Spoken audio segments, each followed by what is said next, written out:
All right, well, we are right on the hour, so I'm going to go ahead and begin to introduce our speaker today to make the most of the time for this session. So welcome, everybody. As one of the co-chairs for the annual meeting, it is my absolute pleasure to introduce Dr. Joseph Gahn in this invited session today on American Indian historical trauma, progress or regress in addressing structural racism. Dr. Gahn is an international expert in the psychology and mental health of American Indians and other Indigenous peoples. A professor at Harvard University, Dr. Gahn has collaborated with tribal communities for over 25 years to critique conventional mental health services and harness traditional culture and spirituality for advancing Indigenous well-being.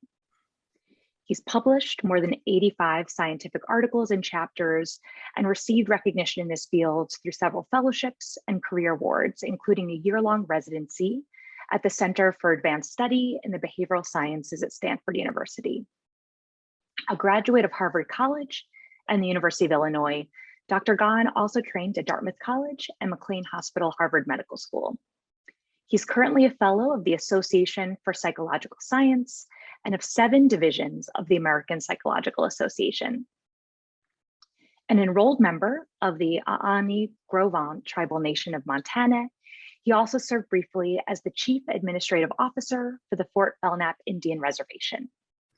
In 2014, Dr. Gahn was awarded a Guggenheim Fellowship, and most recently, he's the recipient of the 2021 APA Award for Distinguished Professional Contributions to Applied Research. So based on this information, it's no surprise why we were so delighted that he could join us and share his work at this year's annual meeting. Dr. Gahn, we're really looking forward to your presentation, and we'll have his talk now, and then we'll do Q&A at the end. So please remember to submit your questions in the Q&A box. All right, thank you so much. Thank you, Dr. Sumner. I really appreciate that kind introduction. And it's too bad that we can't gather in person. It would be nice to meet all of you who are in attendance. And this is the first time I've had opportunity to participate in this conference. So I'm delighted to have some opportunity to share some reflections with you today.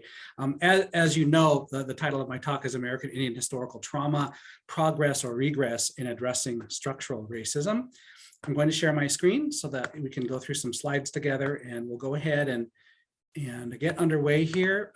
As Jennifer has said, please put questions and comments in the Q&A, and we'll get to those by the time I'm finished.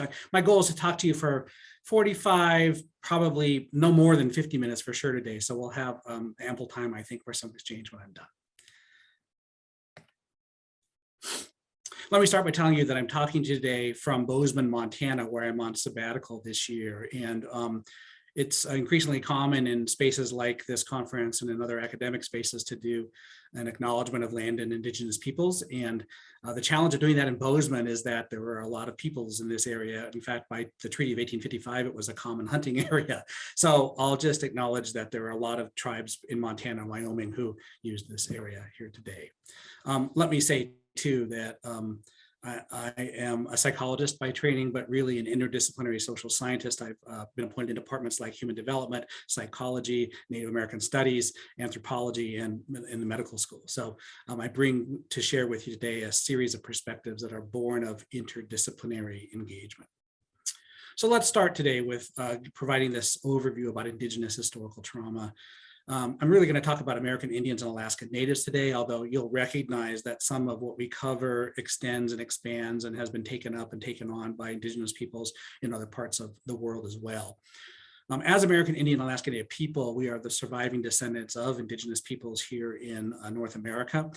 We have always been characterized by terrific diversity. In fact, probably we share more in common today than we ever have throughout history, in part because of our common experiences in the United States through colonial subjugation. We've experienced an incredible demographic rebound. There were some 5+, sometimes maybe people estimate as high as perhaps 10 million Indigenous peoples in the United States, what is now the United States prior to colonization. But through colonial subjugation, that population figure bottomed out around 1890 to only 240,000 folks. We've rebounded considerably since then. The 2010 census has 2.9 million who identified as American Indian Alaska Native alone, maybe a little over 5 million who identify with some other race. And those numbers have expanded a bit now that we're starting to get the new census figures. We are organized into 570 plus federally recognized tribal groups in the US. And it's important to acknowledge there are non-federally recognized tribal groups in the United States as well. So there really are hundreds of polities of Indigenous peoples today. That diversity, therefore, continues to be reflected in important ways. And also, we often think about and talk about reservation-based Indigenous populations, but we also live in urban population centers. Although when we migrate to the cities for jobs or for other reasons, we end up being often quite scattered. And so it's hard to identify an Indian community in a lot of these big cities.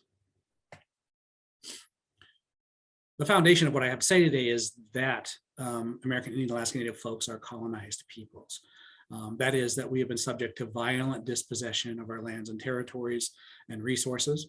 And that violent dispossession has had very harmful community impacts for quite a while now in many instances.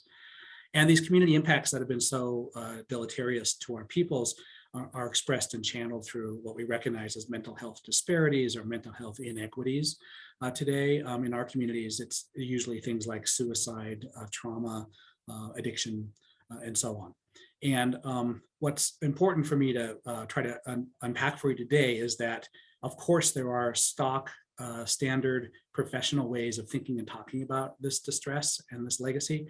But Indigenous peoples themselves often offer an alternative account, an alternative set of explanations for how we have arrived to suffer in the ways that we do suffer relative to colonization. So that's in part what I'm going to unpack for you today, because historical trauma has become a really key way to label and to explain this suffering. Historical trauma as a concept really emerged into the scholarly literature in the mid-1990s. You have Ed and Bonnie Duran's soul wound idea, which has to do with a kind of intergenerational PTSD, a kind of more expanded notion of post-traumatic stress disorder. And of course, Maria Yellowhorse Braveheart went on to really label this as historical trauma. That's the term that's really stuck. In fact, these authors came together in an important chapter in an edited book about generational legacies of trauma to really consolidate this concept as historical trauma. Since this period in the 90s, there have been a lot of refinements and elaborations. There are, kind of like social determinants of health frames of reference. There's like mental disorder frames of reference. There's different ways that people have elaborated this. I think the most important thing to recognize is it's been most heavily promoted by Indigenous health scientists and professionals, particularly in the mental health or the behavioral health domain. And of course, that's expanding. I mean, I think it's being picked up throughout the health domain more generally, but it kind of originated in behavioral health and has a really strong place there. And it's increasingly ubiquitous within Indigenous communities themselves. That is, that this concept has resonated well beyond the scholarly and scientific community to be taken up, taken on, adopted, embraced, promoted. Everywhere I go in Indian country, it's a very common term. And as I said before, it's not only here in the United States that this has found incredible resonance. So part of what we want to understand today is why is this had such resonance, not just among scholars, but also among community members. And I want to talk to you a bit about that too. As I understand historical trauma from the people who originated it and as it's evolved, I think the one clear way to think of it is it's a wedding of two more familiar concepts. It's historical oppression, which I think is pretty familiar to most of us, and psychological trauma, which is also familiar to clinicians and professionals who work in the health field. And it's putting these together really in a synthesis or blending of constructs that gives rise to historical trauma. There really were four purposes I'll outline here for how this novel synthesis came together. It was intended to really help to explain health disparities or health inequities in Indigenous communities, to do so in a way that helped to contextualize these problems through histories of subjugation and coloniality. And in doing so, it could help individuals who are suffering with various forms of what are otherwise called or considered behavioral health problems to resolve the kind of self-blame that we might have if we carry those kinds of forms of distress with us. And they can be paralyzing where it's really hard to change because you get sort of self-defeated. But in terms of thinking about this as a collective experience that Indigenous peoples have been subject to through histories of oppression, it has the potential to really undo that kind of paralysis in ways that have been therapeutically beneficial. And one important goal was to legitimate Indigenous therapeutic practices, to recognize that sure, counseling and psychological services and mental health programs are all well and good, but beyond that, we have our own Indigenous therapeutic traditions as well that can matter and are important for helping to resolve this kind of distress. Moreover, I think we can understand this construct as entailing what my former student Will Hartman and I refer to as the 4 C's of historical trauma, which is to say that historical trauma for Indigenous communities is understood to originate through colonial injury. It is collectively experienced. It's not just about this individual or that person. It's cumulatively escalating, which is to say it's said to snowball through history, through sequences of adversity, whether it's first, being chased by the army and then reservation captivity and then near starvation because rations don't come, etc. So it snowballs across these different forms of moments, events of oppression that play out in time. And really importantly, it's cross-generationally transferred, which is to say it's intergenerational. PTSD already sort of addresses the suffering of an individual who's experienced a personal trauma themselves. This is about the trauma of ancestors leading descendants and the current generation to be at risk or susceptible to dysfunction, disability, or distress in some way that the processes of which are still a little bit speculative. So you can see that this really has implications for mental health considerations, mental health treatment in particular, because if you reframe Indigenous distress with respect to these 4 C's, then what you might do to try to remedy it might look a little bit different than what you would do if you were just treating someone with PTSD, for example. One clear domain, I think, that these implications propose is an expansion of therapeutic possibilities, an expansion of the kinds of interventions you might undertake to make a difference and to help relieve suffering and distress of this sort. A big part of the therapeutic possibilities stems from a kind of formulation of Indigenous people, Indigenous experience, Indigenous identity as suffering from a kind of post-colonial anomie.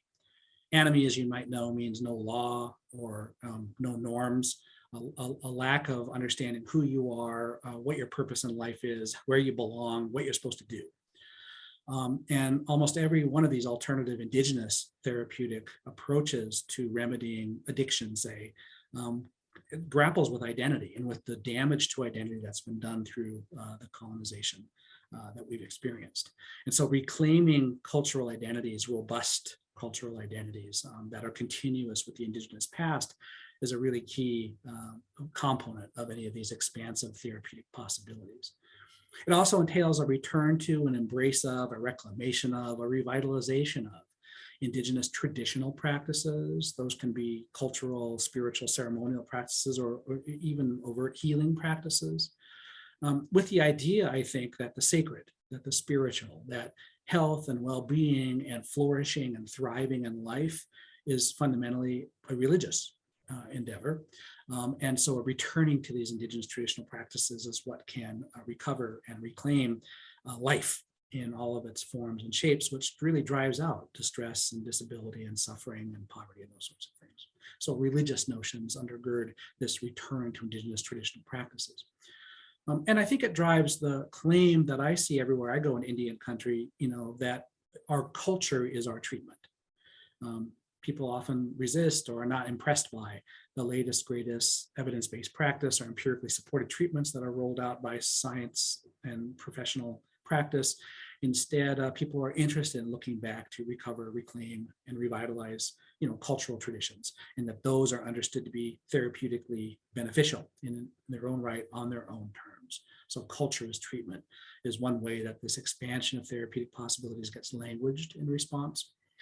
And all of it is in part increasingly folded into the concept of decolonizing healthcare, that we are colonized peoples, and that in the effort to decolonize, we need to take on and contend and contest all of the dominant society's ways of prescribing what's best and right for us.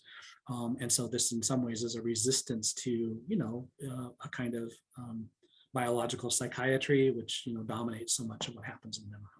So a decolonization of healthcare is sort of one way to think about what these expansion of therapeutic possibilities allows. So I hope I've offered then a pretty brief but clear conceptual summary of historical trauma. Just to recap some key points, it's a health discourse. You can find it other places, and it's expanding and being taken up across different disciplines and fields, of course, but it really emerges from and is mostly anchored and centered in behavioral health, mental health, but increasingly across health as well. It's been promoted by health researchers and professionals. Ed Duran's a psychologist, Maria is a social work researcher, Bonnie has a doctorate in public health, Bonnie Duran has a doctorate in public health. So Karina Walters is a social work researcher. So, these are, again, health scientists and health professionals who have taken this up and have really helped to circulate it widely. It's focused on healing and the therapeutic. In some ways, these are all disciplines and professions that are concerned with the therapeutic, with trying to offer programs, services, and treatments that can assist people by reducing their suffering and improving functioning. And so healing and the therapeutic makes sense within the context of its origination in health care and the health field. And it does so by drawing heavily on Indigenous cultural traditions and practices. I don't think anyone says you can't get counseling or, even maybe medication. I think people are really just saying there's a lot more to it than that. And Indigenous cultural traditions, practices, especially ceremonial and sacred stuff, can make a big difference. So if we think about this summary then of this idea of historical trauma, it's really entails this emphasis on culture, on tradition, on healing for Indigenous peoples and Indigenous communities. It's local in its appeal, but also international in its appeal. Again, as I say, every Indigenous community I go to, people talk about historical trauma. It doesn't mean they all use it in quite this way, or necessarily are referencing the 4 C's, or in fact, Will Hartman and I have a paper that looked at a Northern Plains reservation among a bunch of service providers to ask them, about what they understood historical trauma to be. And what's clear is that there's not necessarily a really sharp consensus. People use it to mean different things, although in broad brushstrokes, it has to do with what we're talking about. The impacts of colonization is expressed through health problems and mental health disparities and psychological distress. And so everywhere you go, you find people referencing it, even though there's slightly different contours depending on who you ask what it means.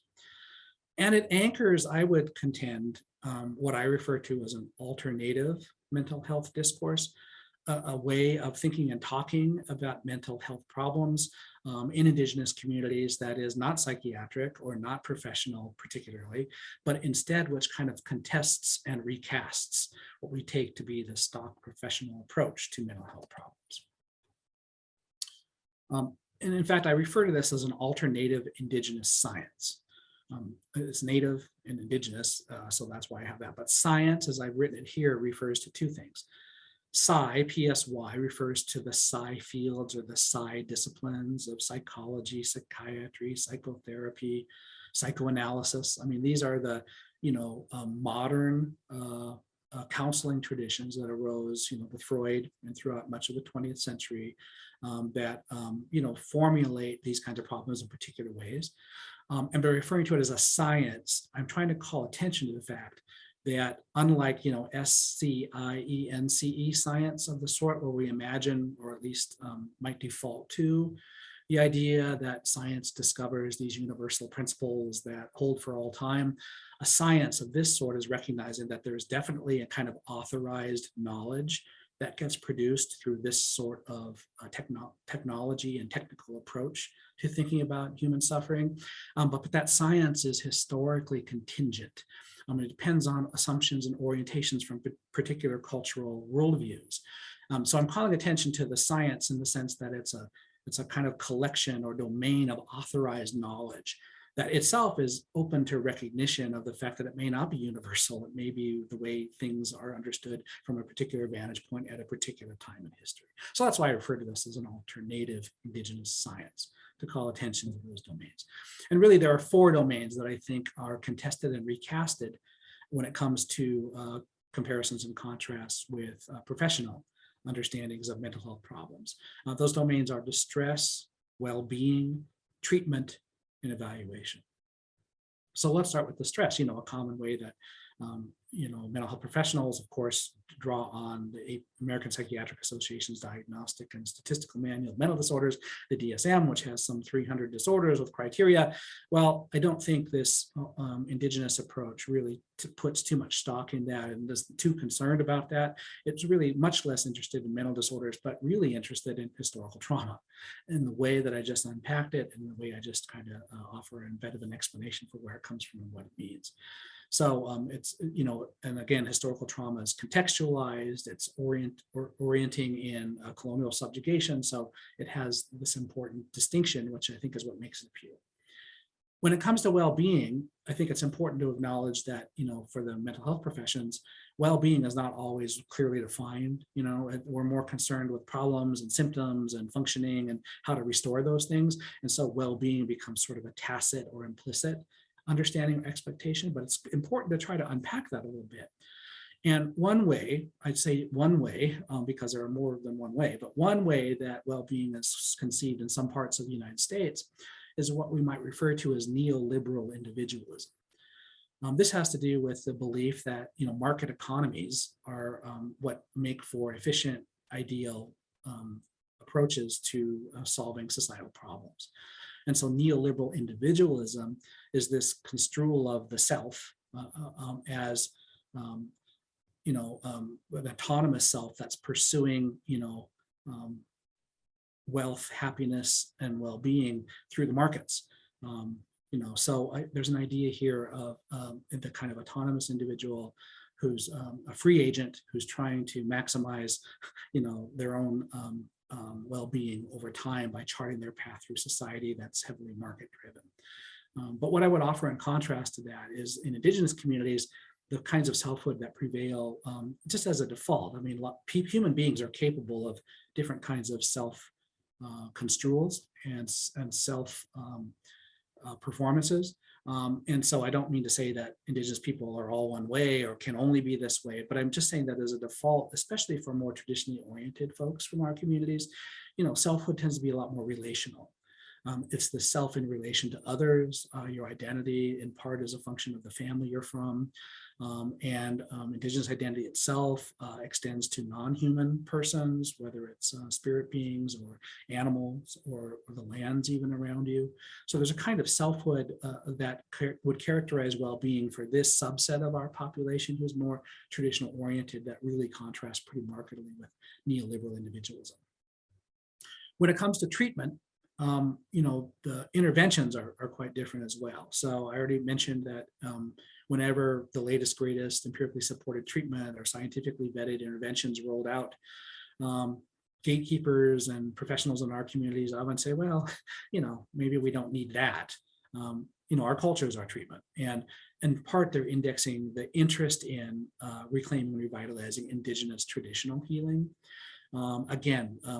In the work that I've done in different settings, sometimes what gets called Indigenous traditional healing can include complementary and alternative treatments of a lot of sorts that aren't necessarily utterly continuous with the Indigenous past. But what they do share in common is they have a spiritual component. They're sacred in some important ways.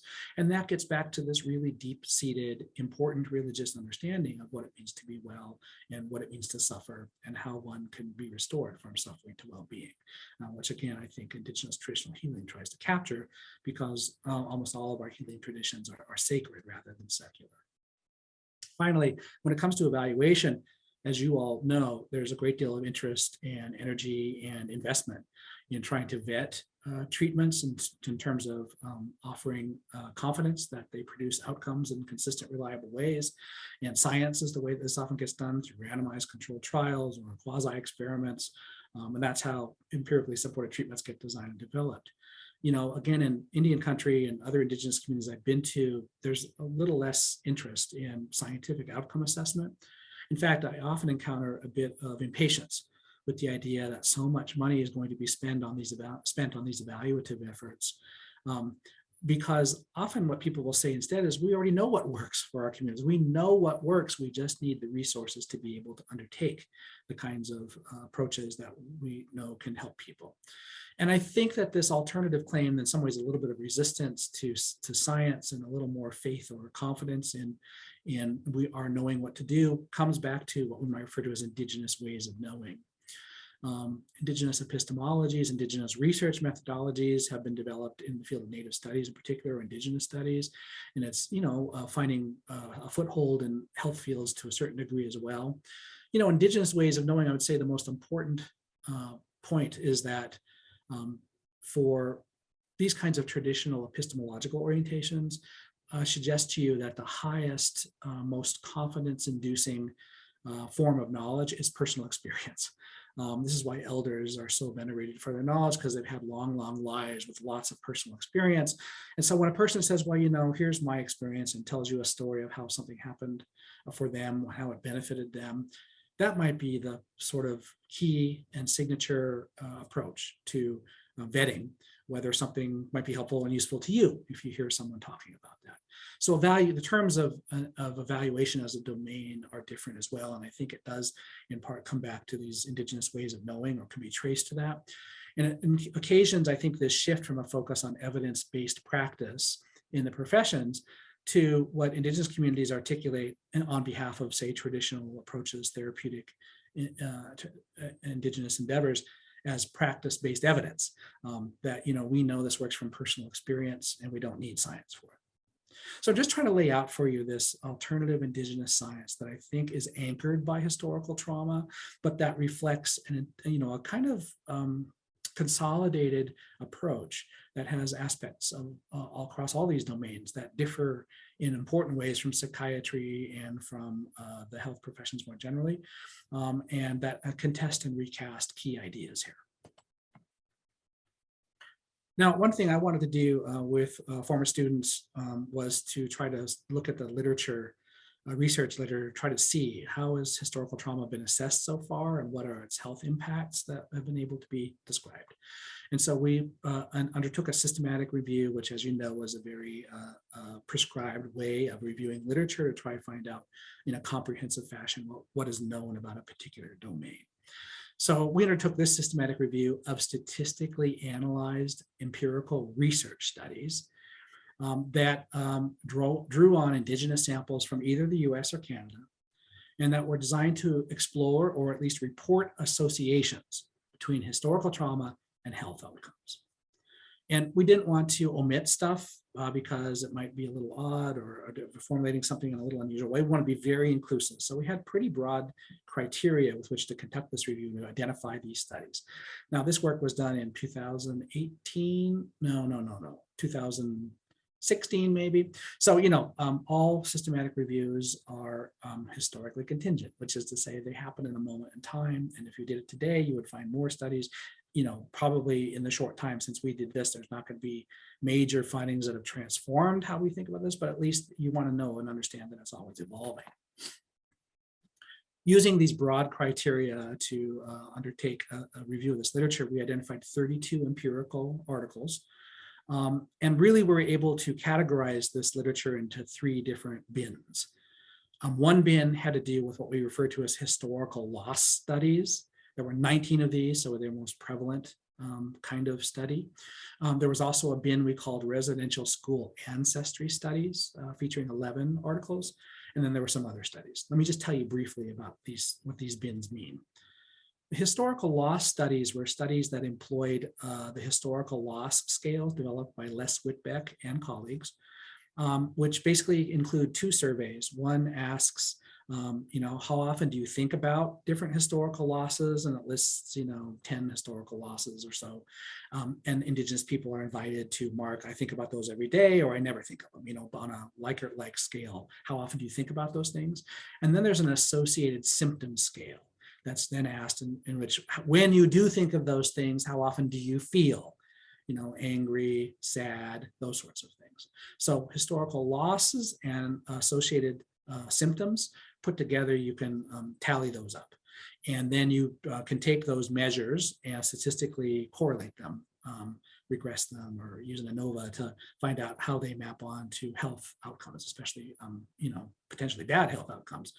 And so that's what, there were, again, 19 studies that did that. And so that was the main way. Obviously, if you have a survey, it's easy for people maybe to add that to a survey battery they're already using, and maybe that's why it's so prevalent. The second bin has to do with residential school ancestry.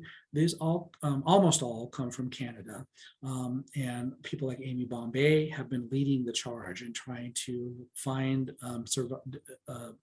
descendants of Indigenous people who went to residential schools in Canada, and to ask these folks, what do you have a residential school survivor in your ancestry, yes or no, and then ask a lot of other questions about your health issues. And you can just simply, if you had ancestry, are there more adverse health outcomes? And she found in many instances people do report more health outcomes, adverse health outcomes, if they report a residential school ancestor. And finally, these other three studies were Maria Yellowhorse Braveheart studies that she did when she developed this concept working with Lakota folks. So this is an overview of the categories of literature that we found that had tried to trace and find health impacts from historical trauma as operationalized in these particular ways. So the findings were, of course, that they find associations that are statistically significant. Now, it was a little harder to know what to make of those statistical associations. And in part, that's because the operationalizations of historical trauma and the way I just described are a little bit fuzzy at this point. So the historical loss scales, Whitbeck and colleagues didn't offer a scoring system. So there's no really way to know what to make of an 8 versus a 5. On top of that, different researchers adapt those in different ways. They reverse score them, they use less items, they combine them in some instances. And so across the 19 studies, there were, a dozen different ways people adapted the studies so that a score in one study doesn't mean the same thing as a score in another study. And so in that sense, we can't have, other than just the finding that there was an association, we don't know really how that knowledge is accruing in that area. So I think, in that instance, for example, trying to iron out some scoring parameters could be helpful. In addition, the residential school ancestry approach, that's confounded with whether that you have an ancestor who is a resident of school, or whether you're remembering or recalling at the time that you do. Also, did all of your ancestors or only one of your, so there, you can imagine, that there could be different ways to refine that operational as well, and that there might be different hypotheses associated with the extent to which your ancestors experienced, that form of colonial subjugation, the residential school in Canada. So, between these flawed operations and the methodological idiosyncrasies where different people are using different things. I know in the US study, for example, the residential school operationalization wasn't even, do you have an ancestor, as do you know an elder who went to boarding school in the US? Well, that seems to me it's pretty different if it's not your family member. Anyway, idiosyncrasies of this sort, which I think altogether means that knowledge may not be accumulating in the way that would be ideal across these different studies, even though it's quite tantalizing to recognize that there are some findings that are coming out. So our conclusions in this systematic review were that, we need to redress some of these methodological limitations going forward in the way that I've talked about. But we might also need to refine the construct of historical trauma itself.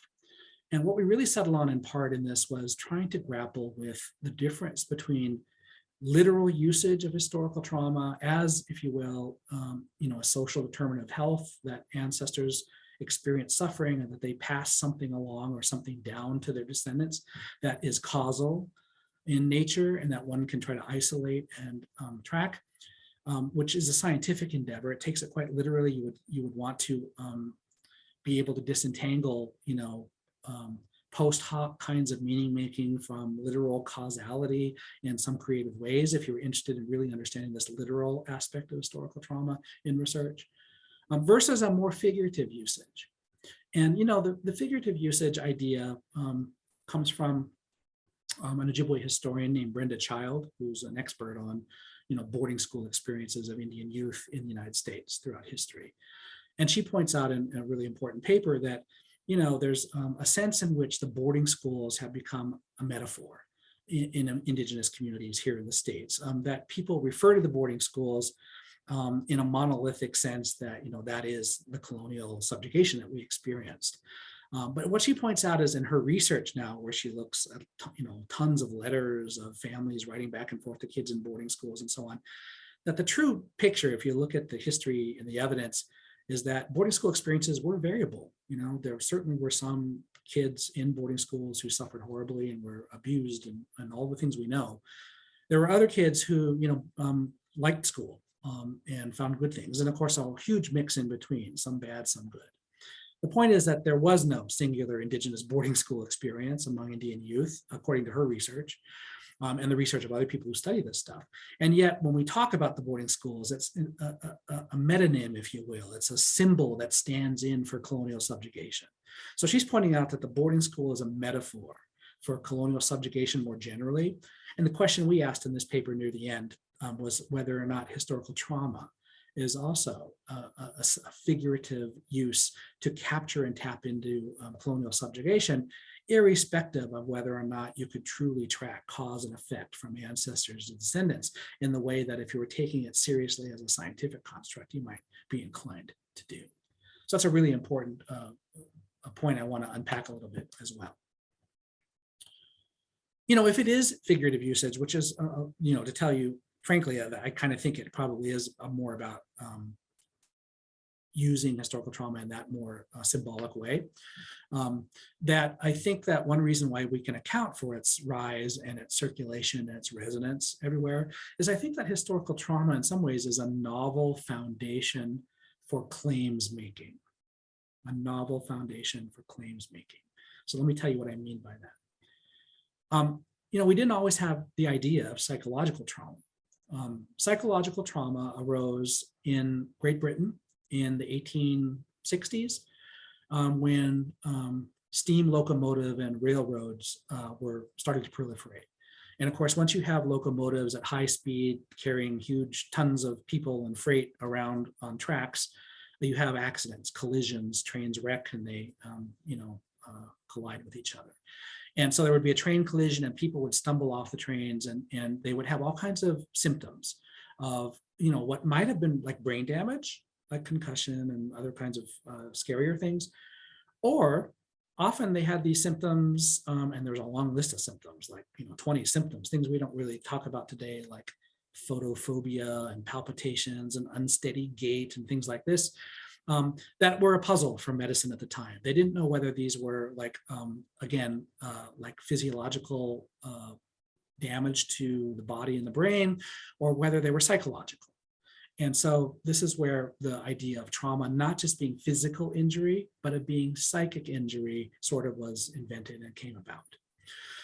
And importantly, psychological trauma in all of the ways that it has emerged in societal force throughout history since then has been tied to issues of claims making.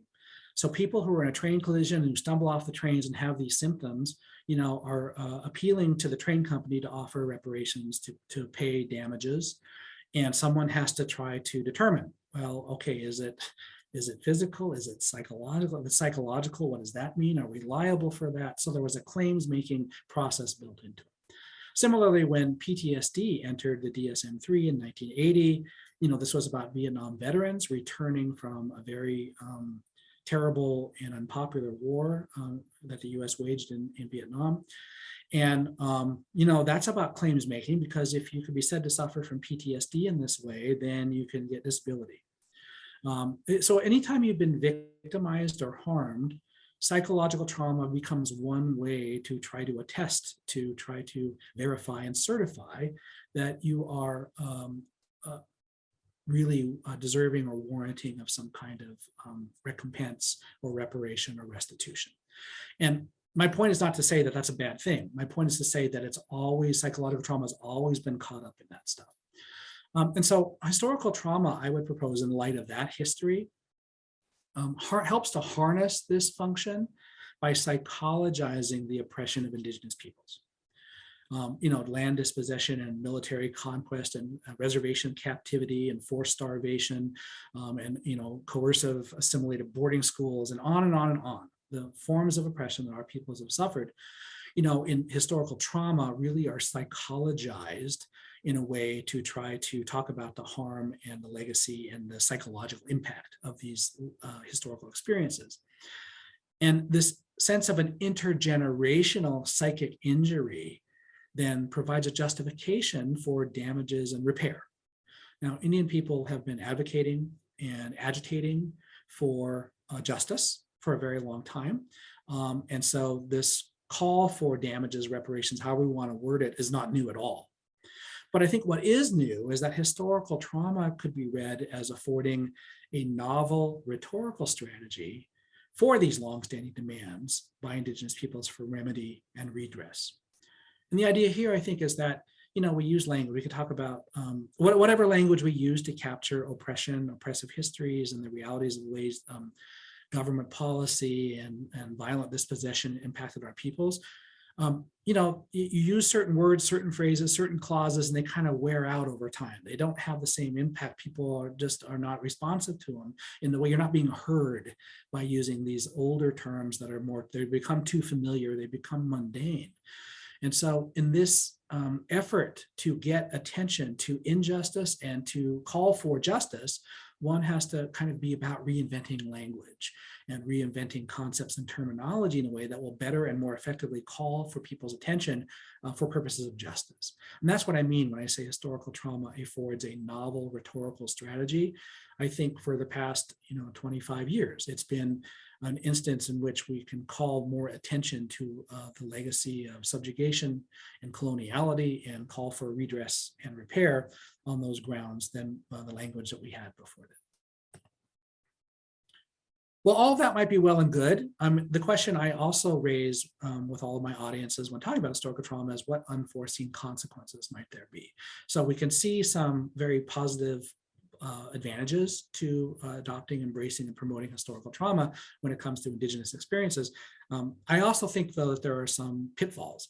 And I want us to be frank and upfront about these pitfalls because we want to figure out what is the best way to proceed. Well, one set of pitfalls I think has to do with an essentialization or essentializing of indigeneity. Essentialism is the belief that all people in a category are fundamentally the same and there's underlying attributes or features they share in common that give rise to other kinds of, or mark or index other kinds of commonalities in a way that's sort of fixed and stable and hard to change.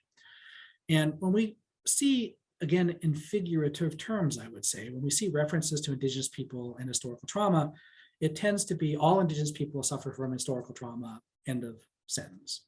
And there's not much attention, which is what you would expect alternatively if this were a scientific endeavor, to try to differentiate between Indigenous historical experiences, whether it's Pequots who were slaughtered at Fort Mystic in the 1630s or whatever, or versus Lakotas who were slaughtered by the US Army in 1890. There's hundreds of years between those events. We might expect that the legacy of historical trauma for Pequots would be different than it would be for Lakotas.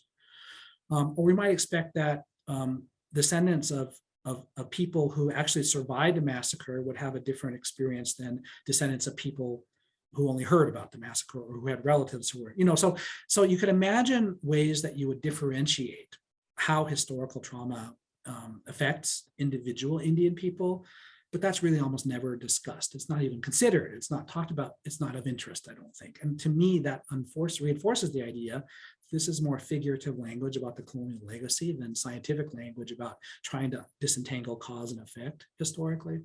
But the problem with essentializing Indigenous people in this way is we really do have this diversity, different kinds of experiences.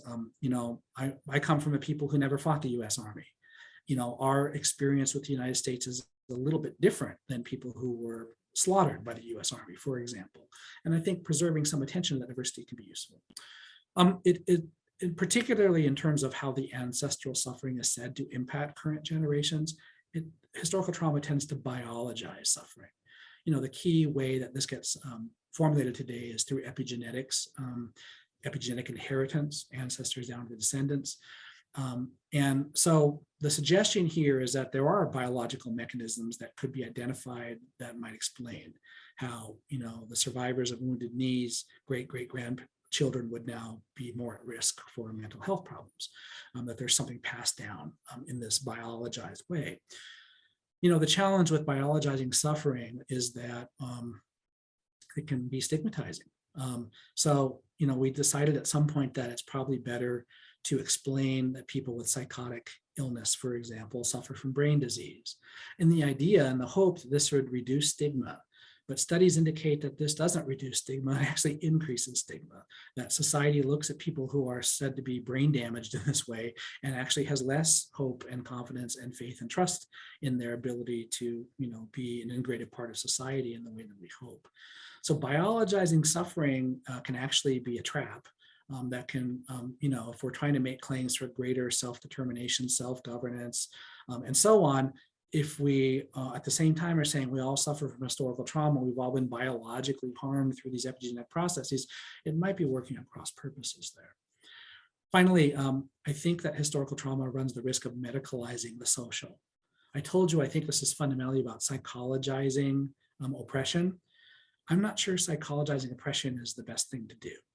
Because when you medicalize the social, what you do is you take experiences of oppression, for example, and you kind of do a Jedi mind trick where you transmogrify these into individual medical complaints that then become the domain of an individual, not a group, and of healthcare systems and services with physicians who are the experts who can help you to figure out what to do. So, historical trauma runs the risk, because it's a health discourse, it runs risk of medicalizing our histories of oppression in a way that can ultimately reinforce the idea that we need medical care, medical help, and that just simply expanding the number of doctors and services is the answer here.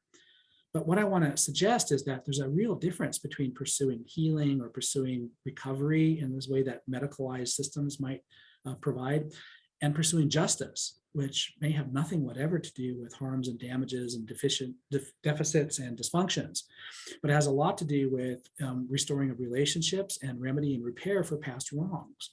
And so I wonder if the medicalizing of the social that happens through historical trauma being a health discourse involving the psychologization of oppression is not another unforeseen consequence that we need to worry about. And so the question I'm really putting on the table today as I try to review historical trauma in Indigenous communities for you is whether historical trauma fundamentally represents progress in addressing structural racism and colonial subjugation and the legacy of suffering that Indigenous peoples have experienced at the hands of the United States, or whether it's regress, whether actually this is limiting and confining in its own ways, and that we need maybe new language or refinement of existing language to better capture the pursuit of justice, perhaps more so than the pursuit of healing. So I've written and thought a lot about these issues, but a whole bunch about, this is just one domain of what I do. I actually collaborate with tribal communities to try to develop, alternative treatments in the way that alternative science might suggest. And all that stuff is available on my website here. My last name is Gone. It's the English word gone. My great-grandfather was sent to government boarding school at Fort Belknap. And at that time, the custom was for the teachers and administrators to, take your father's Indian name as your new surname. And his father's name was Gone, or stepfather's name was Gone to War, so he became Fred Gone. So our name is Gone to War, and that's why my website says this. But in any case, the point is that you can download publications and whatever here if you want to learn, and presentations if you want to learn more. On that note, I'm really delighted to have a chance to exchange with you about these concepts. So I'm going to stop sharing my screen and close this out and see if we can't go ahead and move to Q&A. Thanks so much. Great. Thank you so much, Dr. Gahn. That was such an incredible presentation, so insightful, and we really appreciate you sharing your thoughts with us on this really important topic. So thank you. So questions are coming in. So the first one, and again, these kind of sentiments of appreciation for your presentation are echoed throughout. So, one question pertains to the meta-analysis that you presented, where it was looking at Indigenous communities from the US and Canada. And they're asking how similar were/are the experiences of Indigenous peoples in the US versus Canada in terms of historical trauma? And did issues arise in the meta-analysis due to heterogeneity in experiences based on country? Thanks. That's a really perceptive question. And it was a systematic review, so we didn't do meta-analysis. It was not possible really to do meta-analysis because even the measures used are different and interpreted differently, so there would be no benefit to it. But as I say, historical trauma tends to be used in a kind of essentializing fashion. And so it's very rare that people ever even mention the kinds of differentiations that might exist between different Indigenous peoples, communities around their experiences of historical oppression. And so, yeah, I think there are really big differences between the United States and Canada in these profiles or these, histories, but they're not really discussed or described very often. I do think that the residential schools are the primary way that Canadian Indigenous peoples tend to talk about their colonial subjugation. And in the United States, we had boarding schools. We invented that whole form of Indigenous assimilative education in 1879 with the establishment of Carlisle Industrial School. But the boarding schools in the United States, and has a really visible place. Secretary Holland, of course, has talked about recently, wanting to get more at what that legacy means for us today. And in part, though, I think that I would trace that back to the Canadian effort, which had a Truth and Reconciliation Commission all about this that worked for, a decade or so, and which made payments to people based on their time in residential schools and so on. And we don't have anything like that for a bunch of reasons, but one of which is, there are lots of worse things that happen down here. You go to Canada or to Oregon, genocide by any definition, you can find instances of genocide against these folks. And of course, there's, even if you want to waffle on how to define genocide in other parts of the country, certainly slaughter of non-combatants by the military, the US Army is not uncommon either. So there's a lot of other things that happen here that I think people resonate in people's historical consciousness in terms of these things above and beyond boarding schools, although boarding schools have a really important place as well. So I do think there are differences. I don't think there's much interest in attending to or unpacking those differences, probably for a bunch of reasons, but one of which is solidarity and common political cause. The very term Indigenous is about common political cause. It's about underscoring the commonalities across peoples from all over the world, because we're always minoritized in our different nation states. And the ability to lift a voice and get something done is really hampered by the low numbers that we have. So common cause politically is very important. And that's in part what I think is going on, the figurative usage, the essentializing, and the lack of interest in, discriminating between different forms of historical oppression.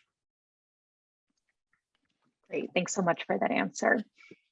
So, one additional question too is, it was really great to be able to hear about kind of this increased use of Indigenous cultural practices and traditions as, therapy and intervention. And I was wondering if you could provide a little bit more detail, about how these traditions have been harnessed to promote well-being, and especially potentially too, to address this idea of intergenerational trauma as well.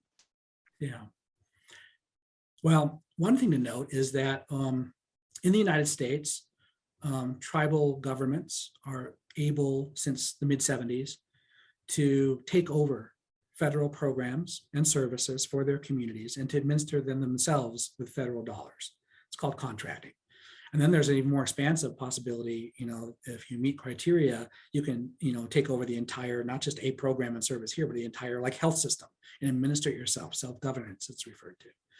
What that means is that since the 70s, tribes have been innovating when it comes to therapeutic service delivery in important ways. And substance use treatment is a clear domain in which this has been happening. Since there's a report in the 80s, I think, that documented that some 40% of tribes who ran their own substance abuse programs, which was quite a few, incorporated the sweat lodge ceremony, for example, as part of treatment. So early on, as soon as there's opportunity to innovate and administer things yourself, there's the incorporation of some of these traditional practices going on. It's really common nowadays. That was a long time ago. Nowadays, it's ubiquitous to have sweat lodges as part of health services and especially addiction services. I did a study, you can find the reports on my website again, with Addiction Treatment Center in Manitoba, Canada, where it was really interesting to see how they incorporated these things. They were overtly interested and dedicated to integrating what they called then Western treatment approaches and what they called then Aboriginal treatment approaches in their center. And there's all kinds of ways in which they went about trying to include sweat lodges and pipe ceremonies and fasting camps in the seasonal when that was appropriate, and also going out into the community. I was particularly focused on the outpatient program that served community members, going out and trying to engage in ceremonial practices with their own people. And the idea was this combating anomie, colonial anomie, trying to get robust pride in traditions, getting people involved in spirituality in a way that was understood to be intrinsically and inherently therapeutic. So that's one way. And then the final way, again, papers on my website, I did a partnership with the Blackfeet Nation's addiction treatment program in Montana, where really I invited them, look, right now you use a stock group-based Hazelden model. Patients come to inpatient treatment for 30, 60, 90, 120 days. They go to group every day. Yes, there's a cultural group and a cultural counselor, but what would happen if we flipped the script? What if in Indigenous addiction treatment, instead of adopting, if you will, the white man way to do addiction treatment, what if we started with Blackfeet therapeutic tradition? And then secondarily figured out how do you structure that into a kind of programmatic treatment approach. And they were very excited about this. So we worked together and they developed what we called the Blackfeet Culture Camp, which was an opportunity for addiction clients to come out and live in the bush, somewhat like their ancestors did prior to the reservation. We put up teepees. We went, harvesting sacred plants. We visited sacred sites, things like crafts and things like that. This is what they came up with now. This isn't me. It's what they thought was important therapeutically based on a Blackfeet approach. It involved not counselors from the treatment center giving groups. It involved members of the Crazy Dog Society and the Blackfeet Nation running this because they were the experts in this sort of thing. And of course, the whole thing was based on ceremony. The first thing we did after we pitched the teepees was a pipe ceremony. The first full day we built a sweat lodge. So again, the religious underpinnings of health and well-being are really clear here. So I did another project at an urban Indian clinic in Detroit, which also ended up being all about traditional spirituality and how to afford socialization for urban Indian people who might have been cut off from these traditions, how to get them jump-started into a personal devotional life of this sort with the community, other community members, based on Indigenous traditional spirituality. Again, the sweat lodge was central there. So these are the things, again, I'm not coming up with these. These are things when I work in partnership and say, what do you want to do? Or how would you proceed? Or this is what people in Indian health come up with, Indian people in Indian health come up with. So again, Indian health is this really amazing opportunity for tribes to innovate and to develop services that they value and offer them the way they think they should be offered. And there's a lot of insights to be gained from them. Thank you. That's so great to be able to hear about those examples and how they are playing out and really harnessing these traditions. So thanks so much. That really helps to paint a beautiful picture. So another question that's come through is, really appreciating this discussion of healing versus social justice. And, how do you think trauma psychologists can work towards being more cognizant and centralizing that in conceptualizing effective change? Yeah, thanks for that. Whether it's trauma psychologists or just psychologists, clinical psychologists, professional psychologists, counseling, whatever kind of psychology, we're trained in psychology, so we psychologize, that's our domain. That's what we're expert in. That's how we tend to frame and ground all that we do is within psychology. I think what I try to advocate is a recognition that psychology has its limitations relative to some of these issues, that an emphasis on psychology can actually undermine the ability to be more effective at advancing social justice and attempting societal change in the ways that we need to, because the psychology is kind of about how people think, feel, and behave. And what we need are attention to social structures. So as I've sometimes said, I grew up in the 1970s. On primetime during that era was All in the Family, a sitcom featuring a racist bigot named Archie Bunker who was giving grief to his family. And he would say the most outlandish racist things that a lot of people in America at that time probably believed or felt or resonated with, but he would say them on primetime TV and his family would have to try to deal with it. Well, I always say that, someone like Archie Bunker, who's going to maybe make a mean claim when I'm around, might hurt my feelings, but they're not going to deny my mortgage, or keep me out of a college. Archie Bunkers of the world really don't have much power authority. He's a working class guy who drives a forklift down at the plant, okay? So in a sense, it's the psychological aspects of microaggressions and my feelings being hurt, or maybe my blood pressure going up. I'm not trying to say that stuff isn't important to address. That would be great to address. But what we really need is to make sure that, there's economic justice, that there's reparative justice, that people aren't, victims of structural racism in the way that we now talk about ubiquitously in society since the recent events that we're all familiar with. So structural racism is really different than private bigotry or even publicly expressed bigotry by individuals. And I think it requires us to step outside of the box of our usual domain, psychology, and to try to undertake analyses and to imagine opportunities for remedying these things that are not necessarily psychological or deeply psychological in nature. I always say that more psychology, more mental health services is not the solution for Indian country. What ails us, sure, it ends up being expressed through mental health inequities. And yes, there's a role for psychologists and counselors and clinicians to play, but that's a Band-Aid on a spurting artery. What's wrong with our communities is the fact that we have been dispossessed and systemically disadvantaged in ways that we're trapped in poverty with no way out. So until that gets resolved, we're going to continue to see mental health problems, and we can always have clinicians trying to help them, but it's not going to solve the problems. And so, I'm sorry to say that I don't think psychology is at least psychology harnessed in clinical professional ways is the answer. I think we can expand our notion of psychology. And I'm proud to say I'm a very active member of Division 27 of the American Psychological Association, the Society for Community Research and Action. Community psychology has a really different vision for how to go about helping people. And it's not medicalized, it's not healthcare or health services. It's very much about collaborating with citizens in communities to facilitate and engage them so they solve their own problems on their own terms. And I think that's more of a solution that psychology can offer for Indigenous communities than health service psychology.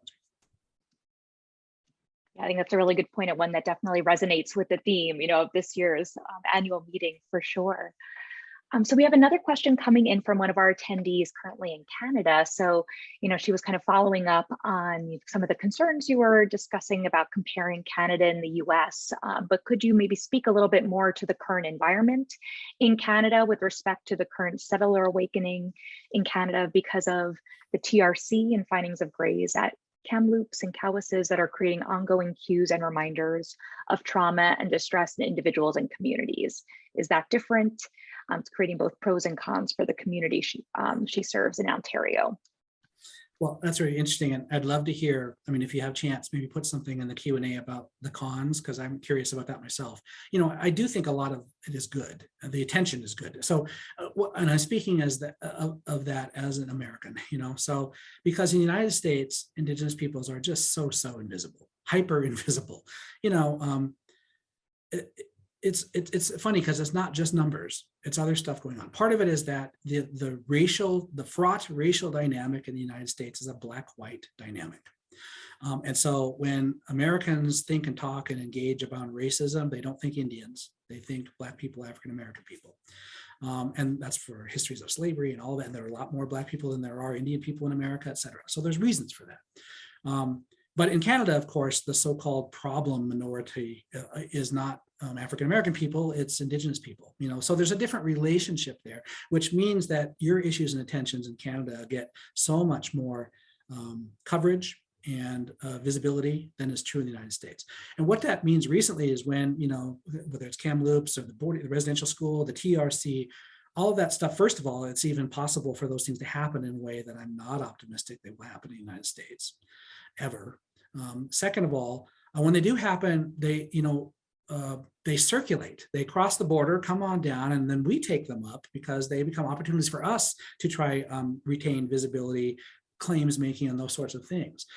So our boarding school attention comes, I think, from your boarding school attention and the way you've been talking about. The missing and murdered Indigenous women and girls is one of those issues that swooped down. That was about things that were happening in Canada.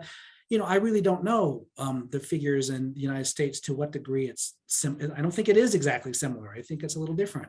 And yet it's an opportunity, given the tension that's been happening in Canada, for the United States to also recognize that we have lots of women and girls from our communities who are trafficked and disappeared and subject to violence and even murder in ways that are intolerable and inexcusable. So it's an opportunity for us to talk about those issues. So that's what I think are pros from my vantage point. But it sounds like you have cons in mind, which I'm not maybe so familiar with, but I'm happy to hear them if you want to share them. Yeah, so the cons did come through as a follow-up. So I think specifically burnout and a sense of overwhelm. Oh, sure. Yeah.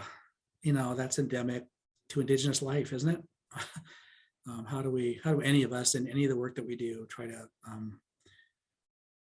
you know, keep positive, keep going forward, keep striving in the face of what feels just totally insurmountable, and um, so my hat's off to you for the important work you're doing, and for all of you who are on this call who are doing this important work. I mean, keep the faith, spend time with family, find like-minded other people, Indigenous and non-Indigenous, who buoy you and who can recharge and re-energize you and encourage you and who can inspire you. I mean, that's all that I can say in response to that, because it is not always hopeful. That's true.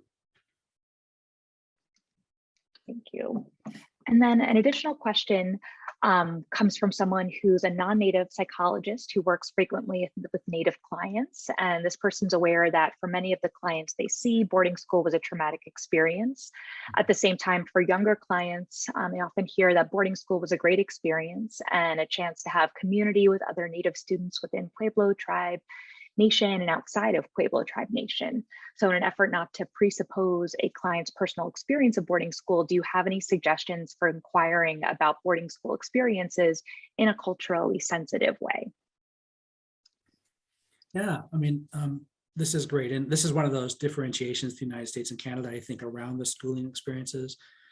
In the United States, the boarding schools were, pretty radically transformed in the 1930s in response to the Merriam Report. And so a lot of the really bad things that started with Carlisle and proliferated in government-funded boarding schools for the first 50 years weren't so much the case afterwards.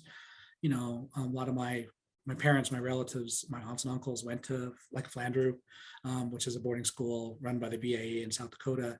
And, the experience wasn't terrible, and they did get to meet a lot of so Indian country, in part against all the diversity, these boarding schools created like common sets of identities and interactions and marriages and families and all that kind of stuff in a way that has shaped who we are in Indian country today. So I think that's a different story than I hear from Canada anyway, which is that these existed in very punitive, abusive, unreformed states all the way quite until they closed in the 80s or whenever.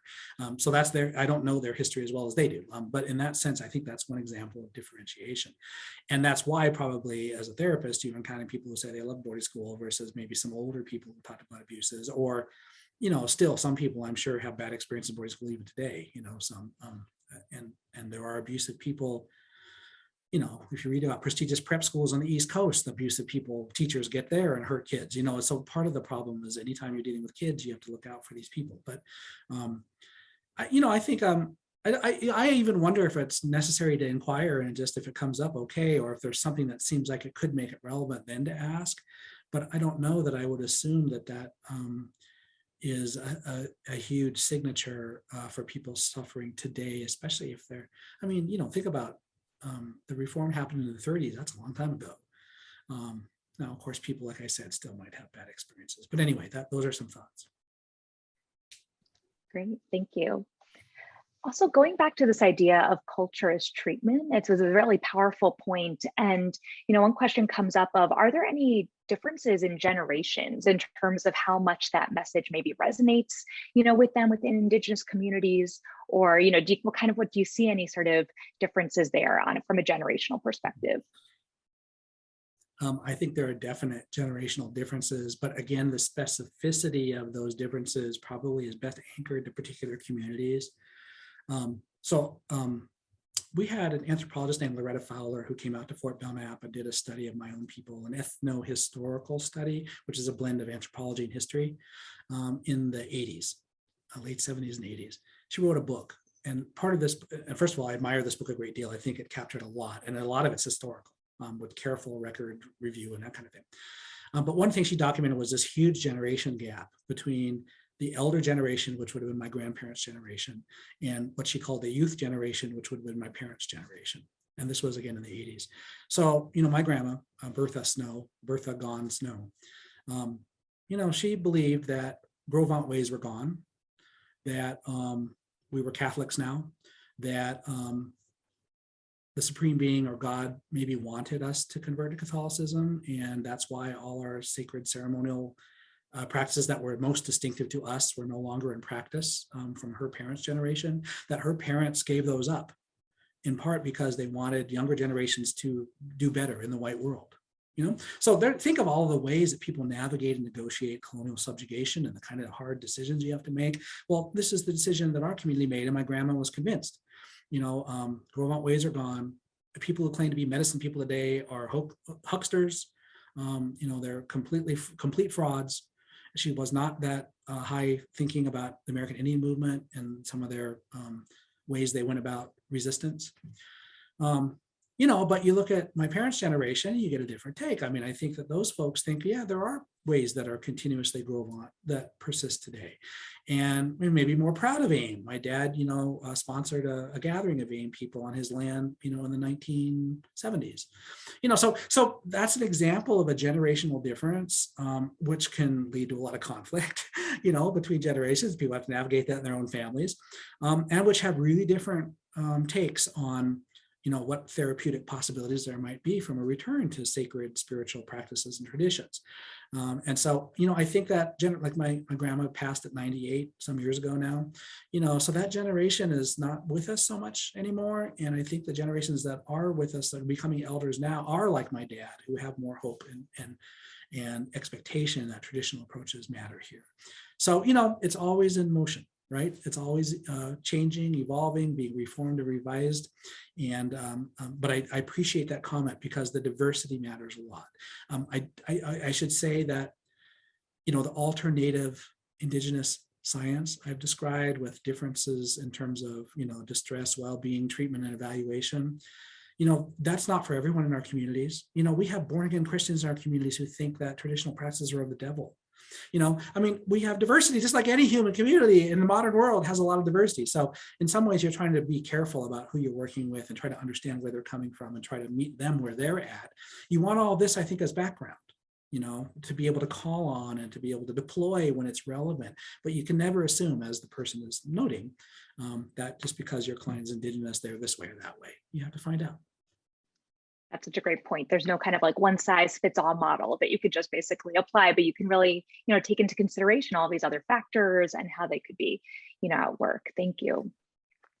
So, I think there was a really nice kind of discussion of the interplay between, kind of empirical research versus kind of maybe some of the more informed kind of practices that can happen within the communities. But there was a question, in terms of thoughts on future directions for research on potential, mechanisms that are looking at the association between historical trauma and physical and mental health problems. And I'm wondering if you can, speak to this idea and how could such future work really take an informed and thoughtful approach? Yeah.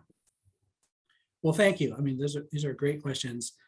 As I say, I haven't found much evidence that Indigenous health scientists yet are necessarily trying to really disentangle this cause and effect or this mechanistic way of ancestral suffering being passed into younger generations. If you want to, so my sense is that this is more figurative and it's a metonym for colonialism. But if we wanted to take seriously the scientific approach that's literal around historical trauma being something that's passed causally from ancestral generations, I think there are a lot of things we could start to do. I already mentioned the contrast between the Pequots who were slaughtered in the 1600s and Lakotas who were massacred in 1890. What would the hypothesis be about the signature and impact of those experiences on these communities today? So just even clarifying hypothetically what we think this construct means when we think about hundreds of years versus 150, you get the idea, the scale is different. What about thinking about and hypothesizing what would a direct descendant of someone who was slaughtered experience versus someone whose ancestors only heard, and really the challenge for unpacking the causal mechanism side of things in a scientific endeavor, in this instance, is the confounding of post hoc meaning making.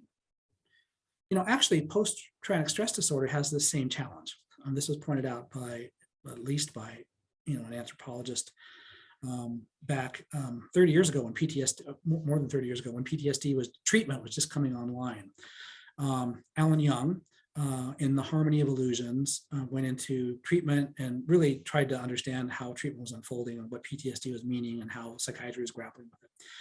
And what he observed is that, there's a logic to PTSD that we all are familiar with. The logic is you're coasting along in life, all is, copacetic.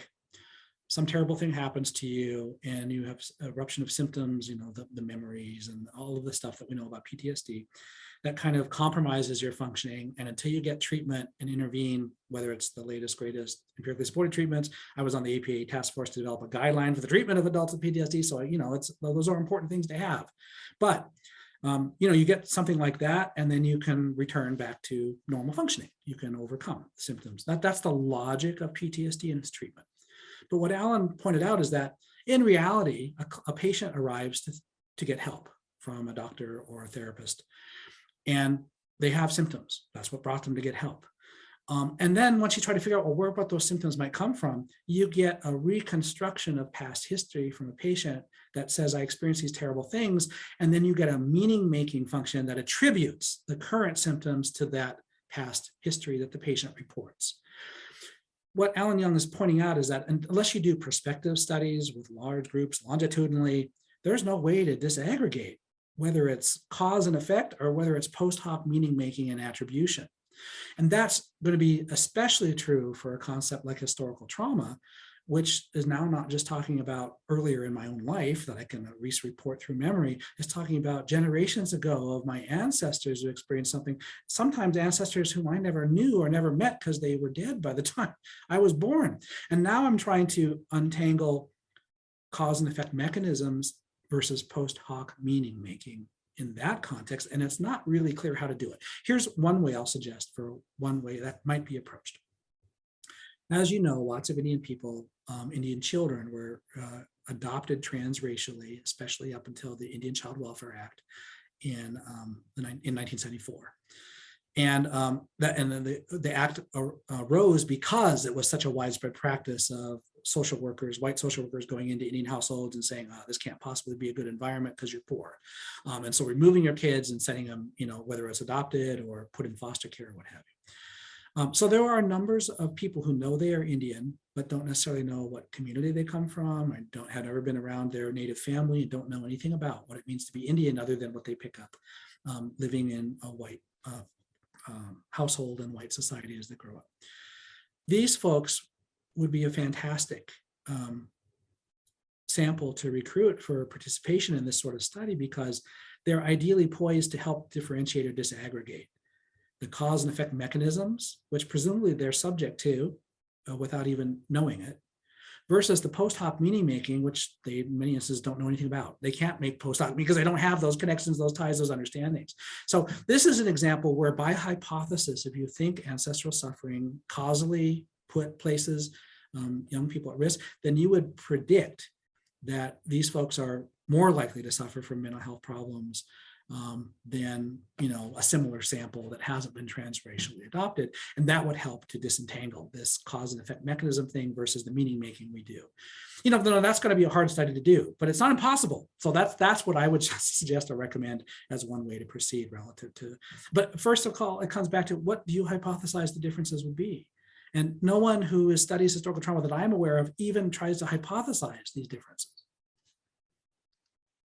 Yeah. But one last thing, I'm sorry. One last thing. Yeah. There's a study that came out of Philadelphia that found that, the Indian sample that they drew from Philadelphia registered higher on historical loss and historical associated symptoms on the Whitbeck scales than the people who the scales were originated on, which were on reservations in the Great Lakes region. So an urban population reports higher Indigenous historical trauma than a reservation population. Now that should give you pause right there. But the other thing I'll throw in is an urban population on the East Coast, like Philadelphia, is going to be multiracial in all kinds of ways, not just white Indian, black Indian. I mean, in fact, the largest Indian populations, in North Carolina is Lumbee, who were long very pejoratively considered tri-racial isolates. I mean, they were dismissed as being not Indian because they had intermarried with white and black people, for a bunch of reasons. And a lot of Indian people in New England and on the East Coast have that same kind of history. What would we hypothesize about the legacy of historical trauma for Indian people who have extensive multiracial intermarriage and ancestry for generations? Is it plausible that a Philadelphia multiracial Indian community, a lot of whom would probably be phenotypically ascribed as being African American, would we expect that they would have more Indigenous historical trauma because they have less Indigenous ancestry, or less historical trauma because they have less Indigenous ancestry? These are the questions. No one has even bothered to try hypothesize. And that's what I think. If we're serious about the science, we have to start being serious about hypothesizing. Yeah, I think that's such a great point. And I think it really, puts out some important questions for future research. And hopefully we can really see, how these can, help to be able to move our understanding forward. So we really can kind of be approaching these questions with the greatest nuance possible in that way. I guess another follow-up question too was, could you potentially speak to the intergenerational impacts of tribal termination in the United States? Yeah, I mean, I think that similarly, you would want to try to differentiate between the meaning-making aspects of what it means to be a people who's no longer recognized by the federal government, whose status is removed by fiat, and who are ordered to disband, disperse your communal property, and become an individual American in the melting pot of society. That has huge ripples for meaning-making, I would assume, for people who've experienced that. And also the implication, what are the consequences and downstream impacts of dispersing and breaking up your communal territory into private property and being assigned your share of it, or however that worked out, because both of those things are going to have, I would imagine, impacts.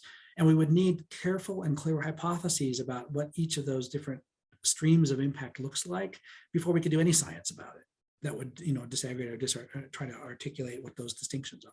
So again, I think like historical trauma, some people would probably say termination is a form of historical trauma. It seems to meet all the criteria.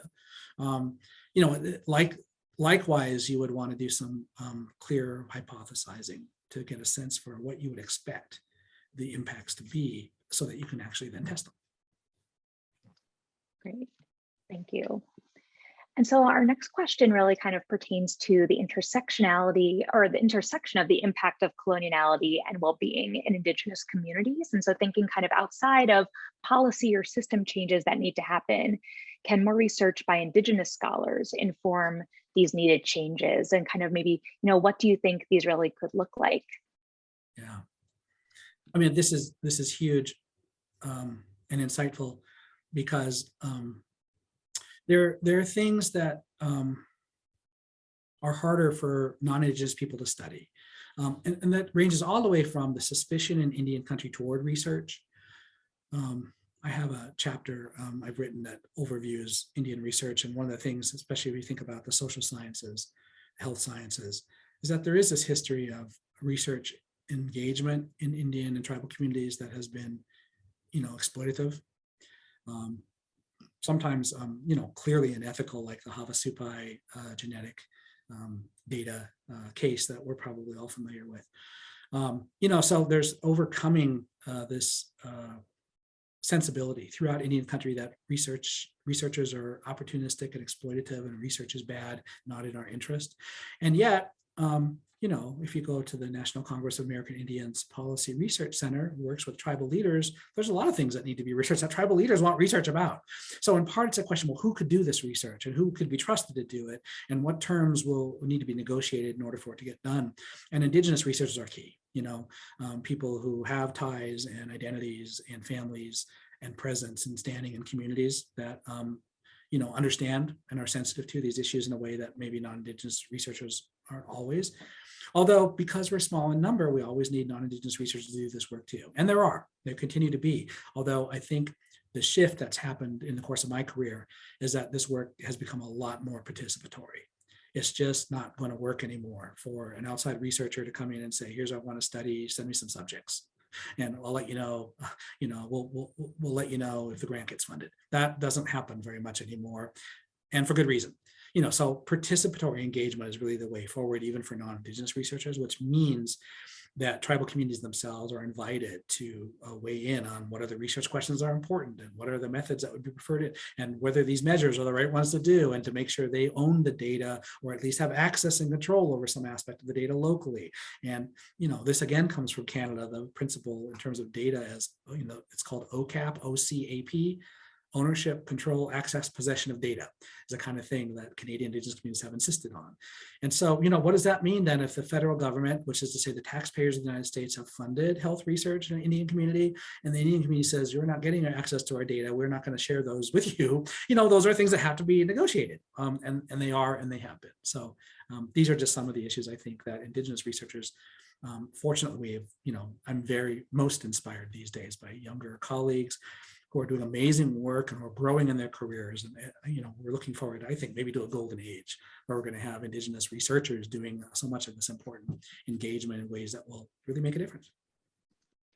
That's so great to hear about, and really kind of seeing these different, developments that have been happening to really kind of empower both the communities as well as the researchers coming together in a way that we can really promote our understanding, which is great.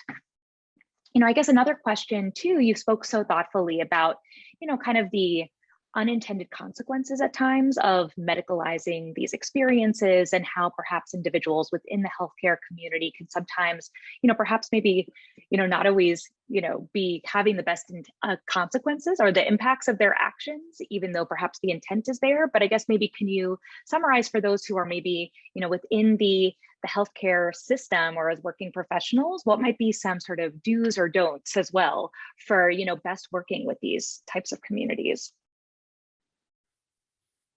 Yeah. The first thing to say, I guess, is so much of our activity is shaped by what we're paid to do.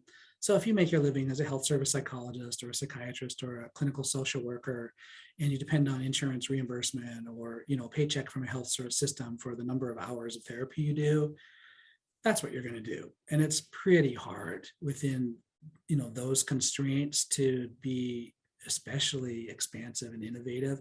You can certainly be a lot more aware and a lot more sensitive. You could take more time if you're allowed, which often you're not, to try to do more assessment more carefully, more in depth, to try to get a sense for where someone's coming from, to make sure that you're having an understanding and maybe you're explaining and more than you would with an upper middle class or a suburban client, white client, about what therapy does and how it works. There's a lot of things that just slowing down, taking time, building the relationship and building trust can get you if you have the hours to do it. And sometimes we don't. But there are constraints, and those constraints are real. This is in part why I'm not a clinician. I was trained in clinical psychology and trained in psychotherapy, but I've chosen never to do it because I'm trying to build outside of that way of the medicalized frame, because I think the medicalized frame, it's important and it contributes and it helps people who are suffering, but it's limited in solving the big problems in the way I talked about. And I really want to try to sort through those problems and figure out what our alternatives might be. So I'm engaged, and academia provides that opportunity, but academia has its own challenges and headaches. It's worked out very well for me, but it doesn't work out for very many people that way. It can be very, very, embittering actually for some people. So anyway, my point is that I do think how your salary is paid, who's paying it, what they want from you for your salary dictates a lot of what we do. And academia in that sense allows a lot of flexibility and freedom if you can, make a go of it. And that's the challenge. I will say that the medicalized aspect of trauma and psychological suffering and the way that historical trauma might be being framed in health is a kind of trade-off. It's a damned if you do, damned if you don't. On the one hand, the revolution is not going to be funded, not by the federal government. So big efforts to pursue social justice and societal reform has no funding source, or not much of a funding source, in the way that healthcare and health services has like the largest commitment in a societal resource terms. And so, keeping a foot in health is a way to make a claim on those resources and a way to harness those resources for doing innovative, unusual stuff. Hopefully that helps our people. At the same time that it risks medicalization, which has that other problem I already unpacked for you all, which is it makes it a problem of the individual subject to medical authority. It's not really about justice anymore. It's about something else. So damned if you do, damned if you don't. The thing is, Indian people have been used to damned if you do, damned if you don't for centuries. When we used to sign treaties with the government, a lot of our peoples didn't have alphabetic literacy.